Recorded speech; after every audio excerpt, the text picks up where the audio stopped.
میرے محترم بھائیوں بہنوں دوستوں معزز سامعین، اللہ کے واسطے تھوڑا سا ٹائم قرآن کے لیے آپ نکالا کریں۔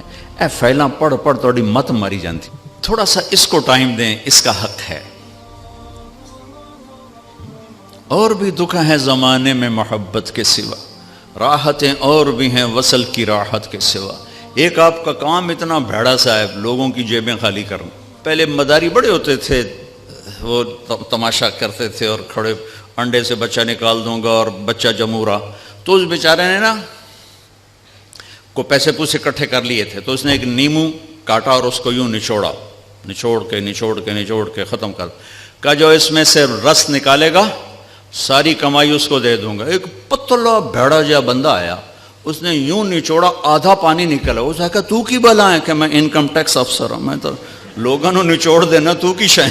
ایک آپ کا کام اتنا بھیڑا ہے، اوپر سے رویے اتنے برے ہیں، وہ بھی بددیانت ہیں، آپ کے دل میں بھی کھوٹ ہوتی ہے کہ میں بوجھا کتھو کپڑا ہے۔ یہ تاجر سمجھتے ہیں پیسے سے کام چلیں گے، جی کہتے ہیں پیسہ بچاؤ، اور کام تو اللہ کے چلانے سے چلتے ہیں۔ بے شک پیسہ اس کا ایک سبب اور ذریعہ ہے، یہ حلال کمائیں، آپ صحیح طریقے سے ان سے ٹیکس لو، کون روکتا ہے؟ ان کی کمائیاں حرام ہیں، آپ کا وصول کرنا ظلم و ستم ہے۔ حضرت عمر رضی اللہ عنہ بیت المال خزانہ تقسیم کر کے جھاڑو دے کے اسی کے اندر 2 نفل شکرانے کے پڑھا کرتے تھے، یا تعالیٰ شکر ہے جان چھوٹی اس سے۔ کچھ وقت قرآن کے لیے نکالا کریں، تھوڑا سا وقت، ہر زبان کا ترجمہ موجود ہے، تھوڑا سا ٹائم، تھوڑا سا میرے لیے ہے، آپ کے لیے۔ اچھا آپ کہتے ہیں میں بہت بزی ہوں، تو پورے قرآن میں 89 دفعہ آیا ہے یا ایھا الذین آمنوا، اے ایمان والو۔ یہ صرف طارق جمیل سے بات ہے، زینب اور فاطمہ سے بات ہے، اور غلام احمد سے بات ہے، اے ایمان والو۔ 89، 90 بھی پورا نہیں۔ یا ایھا الناس پوری دنیا سے بات ہو رہی، یا بنی آدم پوری دنیا سے بات ہو رہی، ٹھیک ہے۔ یا ایھا الذین کفروا اب صرف کافروں سے بات ہو رہی، یا اہل الکتاب یہ عیسائیوں سے بات ہو رہی، یہودیوں سے ہو رہی، یا ایھا الذین ھادوا یہ یہودیوں سے بات ہو رہی، ٹھیک ہے۔ اور ایک بات ہے یا ایھا الذین آمنوا، اے ایمان، یہ ان سب سے بات ہو رہی، مجھ سے ہو رہی۔ اور میں قربان جاؤں 89 ایک کم 90، اور اس میں تکرار ہے، 89 حکم نہیں ہے، حکم نکالوں تو 40 بھی نکلیں گے مشکل سے۔ سورہ بقرہ سے شروع ہوتا ہے یا ایھا الذین آمنوا لا تقولوا راعنا، پہلا یا ایھا الذین آمنوا نبی کا حق بتایا گیا کہ میرے نبی کا ادب کرو، یہ پہلا حق بتایا گیا، اور آخری ہم سے مطالبہ ہے یا ایھا الذین آمنوا 28واں پارہ توبوا الی اللہ توبۃ نصوحا، اے ایمان والو توبہ کر کے اپنے رب سے جڑ جاؤ۔ نصوحا، نصوحا ہوتا ہے، واہ واہ، قرآن بھی کیا عجیب کلام ہے۔ عمر رضی اللہ تعالیٰ عنہ جیسے آدمی جو تلوار لے کر قتل کو چلے گئے، رات کو جب ہمارے نبی نفلوں میں قرآن پڑھتے تو وہ پردے کے پیچھے کھڑے ہو کے سنا کرتے تھے۔ تو ایک رات آپ پڑھ رہے تھے الحاقۃ ما الحاقۃ وما ادراک ما الحاقۃ کذبت ثمود وعاد بالقارعۃ فاما ثمود فاہلکوا بالطاغیہ واما عاد فاہلکوا بریح صرصر عاتیہ، سورہ حاقہ۔ اس میں بہت ردم ہے، انتہائی طاقتور ردم ہے۔ تو حضرت عمر سن رہے۔ میں تھوڑی سی آپ کو تلاوت کر کے بتاؤں تاکہ اندازہ ہو کہ کلام میں ردم کیا ہے۔ الحاقۃ ما الحاقۃ وما ادراک ما الحاقۃ كذبت ثمود وعاد بالقارعة فأما ثمود فأهلكوا بالطاغية وأما عاد فأهلكوا بريح صرصر عاتية سخرها عليهم 7 ليال و8 أيام حسوما فترى القوم فيها صرعى كأنهم أعجاز نخل خاوية فهل ترى لهم من باقية وجاء فرعون ومن قبله والمؤتفكات بالخاطئة فعصوا رسول ربهم فأخذهم أخذة رابية إنا لما طغى الماء حملناكم في الجارية لنجعلها لكم تذكرة وتعيها أذن واعية۔ حضرت عمر سن رہے ہیں، آپ تو ردم نے تو آپ کو جھنجھوڑا ہے، مجھے جھنجھوڑا ہے، تو عمر تو اہل زباں ہیں، سن رہے ہیں۔ ایک دم کہنے لگے ما اشعرہ، میں نے آج تک ایسا شاعر نہیں دیکھا۔ دل میں پردے کے پیچھے آپ وہاں کھڑے ہوئے ہیں اور یہ دل میں کہتے ہیں ما اشعرہ، میں نے ایسا شاعر آج تک نہیں دیکھا۔ این اس وقت میرے نبی نے یہ آیت پڑھی، اِنَّهُ لَقَوْلُ رَسُولٍ كَرِيمٍ وَمَا هُوَ بِقَوْلِ شَاعِرٍ، یہ رسول کا کلام ہے، یہ شاعر نہیں ہے۔ تو حضرت عمر کو ایک دم جو کرنٹ لگا تو بے ساختہ نکلا، ما اسحرہ، وہ کتنا بڑا جادوگر ہے، اتنی دور سے میرا خیال سن لیا۔ تو آپ نے اگلا جملہ پڑھا، ولا بقول کاہن، یہ جادوگر بھی نہیں ہے، قلیلا ما تذکرون، تمہاری عقل پہ پردے پڑے ہوئے ہیں۔ حضرت عمر پہلے یہاں ہٹ ہوئے تھے۔ یہ ایک معجزہ ہے قرآن۔ ناسے کہتے ہیں درزی کو، درزی ایک تو ناسے، نصیحت کرنے والا۔ نصیحت کو نصیحت کیوں کہتے ہیں؟ کہ یہ اچھی بات اس کو اچھائی سے جوڑ دیتی ہے، اچھا بول آدمی کو اچھائی سے جوڑ دیتا ہے۔ درزی کیا کرتا ہے؟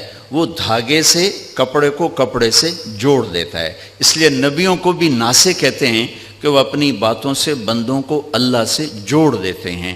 ایسے ہی توبۃ نصوحہ اللہ کہہ رہا ہے، ایسی توبہ کرو کہ تم اور میں جڑ جائیں، توبۃ نصوحہ، وہ توبہ جو مجھے اپنے اللہ سے جوڑ دے۔ یہ آخری مطالبہ ہے۔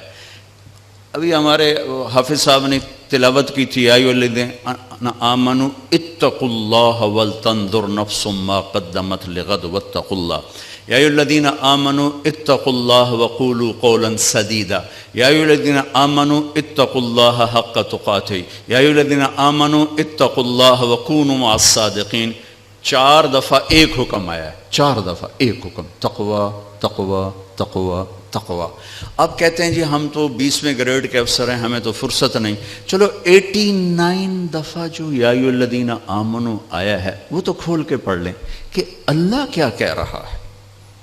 یہ حضرت علی کا فرمان ہے کہ جب میں اللہ سے بات کرنا چاہتا ہوں تو میں نماز پڑھتا ہوں، اور جب میرا جی چاہتا ہے اللہ مجھ سے بات کرے تو میں قرآن پڑھتا ہوں۔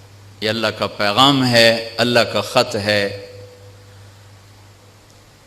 میں رائمنڈ میں وہ پڑھا ہوں، رائمنڈ میں پڑھا ہوں، اور وہیں ٹائم میرا گزرتا ہے۔ تو جو فارنرز آتے ہیں نا، باہر ملک کے لوگ، ان کو جماعتوں میں بھیجنا یہ میرے ذمے رہا کچھ عرصہ۔ تو ایک مولانا صاحب آئے وہاں سے، امریکہ سے، انڈین تھے لیکن سیٹلڈ تھے، پاسپورٹ تھا۔ کہنے لگے بھائی طارق جمیل میں بہت پریشان ہوں، میری بیوی کا خط نہیں آ رہا، 4 مہینے ہو گئے، اس وقت یہ ٹیلی فونز وغیرہ نہیں ہوتے تھے، خط نہیں آ رہا، بہت پریشان۔ میں نے کہا کوئی نہیں، آ جائے گا، آپ سفر میں ہیں۔ تو کوئی 10-15 دن گزرے تو میں نے دیکھا وہ لیٹے ہوئے تھے اور مسکرا رہے تھے، اور ایک پیپر ان کے سینے پر پڑا تھا۔ میں نے کہا مولوی یوسف لگتا ہے بیگم کا خط آ گیا۔ کہنے لگے ہاں آ گیا آ گیا۔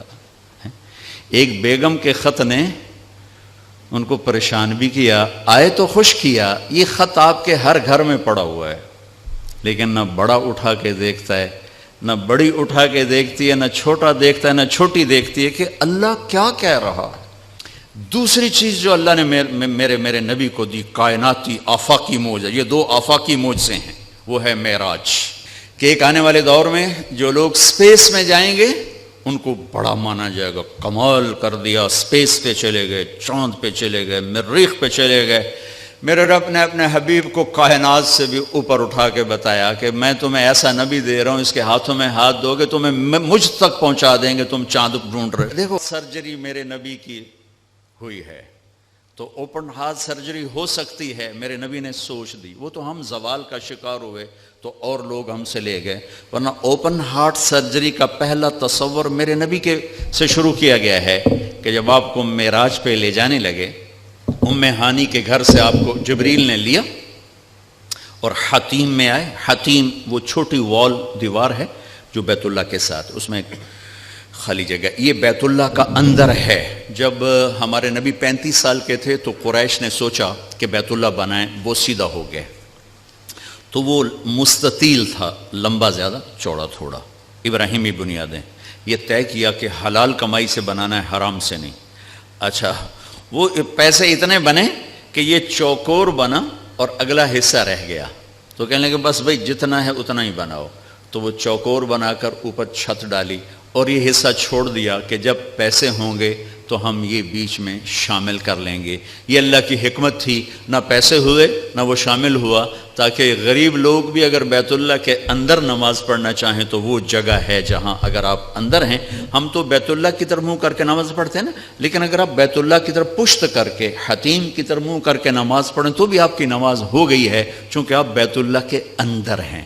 میں 2 دفعہ بیت اللہ کے اندر گیا، نماز پڑھی، لیکن وہ تو بڑے سفارشوں سے اور بڑے تعلقات سے، اور وہاں تو جو آدمی چلا جائے وہ بیت اللہ کے اندر ہے۔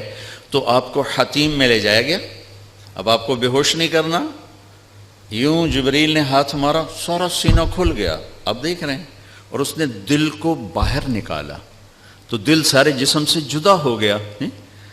اور اس کے میرا بھائی ہارٹ اسپیشلسٹ ہے تو میں اسے سنتا رہتا ہوں، باتیں گھر میں ہوتی رہتی ہیں۔ اچھا نکالا، پھر اس کو زمزم کا پانی ایک ٹب میں تھا، اس میں دھویا، اس کو دھویا، دھوتے رہے دھوتے رہے دھوتے رہے دھوتے رہے، اور آپ دیکھ رہے ہیں۔ اس کے بعد ایک آسمان سے لائے تھے، وہ پورا نور کا ایک بھرا ہوا برتن تھا، پھر وہ سارا نور آپ کے دل میں انٹر کیا، پھر اس کو بند کر کے پھر لگایا، ساتھ ہی دل سر ہر رگ سے جڑا، پھر سینے کو ملایا ہاتھوں سے، پھر یوں ہاتھ پھیرا۔ تو اب جن کی ہارٹ سرجری ہوتی ہے، اب دیکھیں یہاں کتنے بڑے بڑے ٹانکے لگے ہوتے ہیں، لیکن آپ کے سینہ مبارک پر کوئی داغ نہیں۔ یہ پہلی اوپن ہارٹ سرجری میرے نبی نے معراج کے واقعے میں امت کو دیا ہے اشارہ، تو ہم نکھٹوں نکلے تو اور لوگ ہم سے یہ سب کچھ لے گئے۔